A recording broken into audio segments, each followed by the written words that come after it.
بسم اللہ الرحمن الرحیم۔ السلام علیکم۔ میرے چینل پر آنے والے معزز دوستوں کو میں خوش آمدید کہتا ہوں۔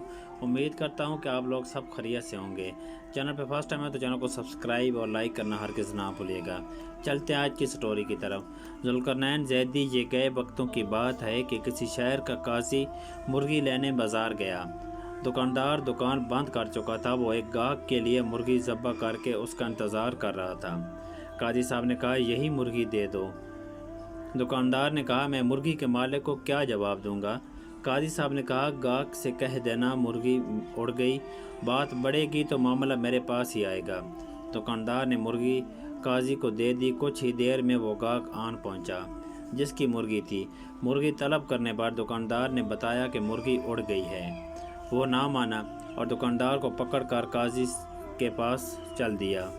راستے میں دو افراد جھگڑ رہے تھے۔ دکاندار بیچ بچاؤ کرانے لگا تو اس کی انگلی لڑنے والوں میں سے ایک شخص کی آنکھ میں لگ گئی، جس سے اس کی آنکھ ضائع ہو گئی۔ وہ یہودی تھا اور وہ بھی اپنا معاملہ لے کر قاضی کی طرف ساتھ ہی چل پڑا۔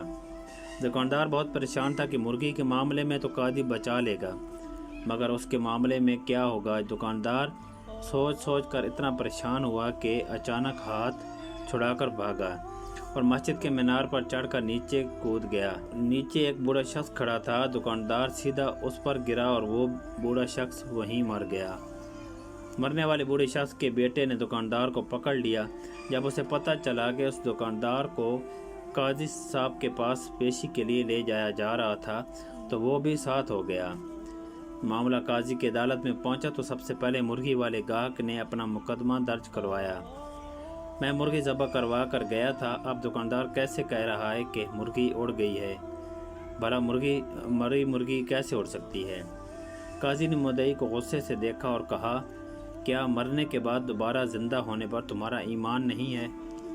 یہ سن کر وہ ڈر گیا کہ کہیں کفر کا فتویٰ نہ لگ جائے۔ اس نے کہا بالکل، میں مرنے کے بعد دوبارہ زندہ کیے جانے پر یقین رکھتا ہوں۔ قاضی صاحب نے جواب دیا تو مرغی کے زندہ ہونے پر کیوں یقین نہیں رکھتے؟ بیچارہ کیا کرتا؟ قاضی کے سامنے فیصلہ تسلیم کرنے کے سوا اور کوئی چارہ بھی نہیں تھا۔ اب قاضی صاحب کے پاس دوسرا مقدمہ تھا کہ دکاندار نے ایک یہودی کی آنکھ پھوڑ دی اور یہودی قصاص کا طلبگار تھا۔ کیونکہ یہودی کے لیے قصاص آدھا مقرر تھا، اس لیے قاضی صاحب نے فیصلہ سنایا دکاندار نے یہودی کی ایک آنکھ پھوڑی ہے، اس لیے نصف قصاص دشوار ہوگا۔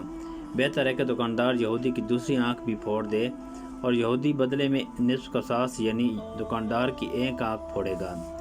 فیصلہ سنتے ہی یہودی پریشان ہو گیا کہ اگر دوسری آنکھ بھی چلی گئی تو کہیں کا نہیں رہوں گا، سو اس نے اپنی جان بچانے کے لیے دکاندار کو معاف کر دیا۔ اب تیسرے مقدمے میں بوڑھے کا بیٹا قاضی کے روبرو پیش تھا۔ قاضی جی نے معاملہ توجہ سے سنا اور فیصلہ سنایا دکاندار کو مسجد کے اسی مینار کے آگے کھڑا کر دیا جائے اور مرنے والے بوڑھے کا بیٹا مینار کی اسی کھڑکی سے دکاندار پر چھلانگ لگا کر اس کی جان لے لے اور اپنا قصاص وصول کر لے۔ بوڑھے کے بیٹے نے کہا قاضی صاحب اگر دکاندار ذرا سا بھی ادھر ادھر ہوا تو میری اپنی جان چلی جائے گی۔ قاضی نے جواب دیا تمہارا باپ بھی تو ادھر ادھر ہو سکتا تھا نا۔ تو جی فرینڈ، میری سٹوری آپ کو کیسی لگی؟ امید کرتا ہوں ویڈیو آپ کو پسند آئی ہوگی۔ اگر آپ چینل پہ فرسٹ ٹائم ہے تو چینل کو سبسکرائب اور لائک کرنا ہرگز نہ بھولیں۔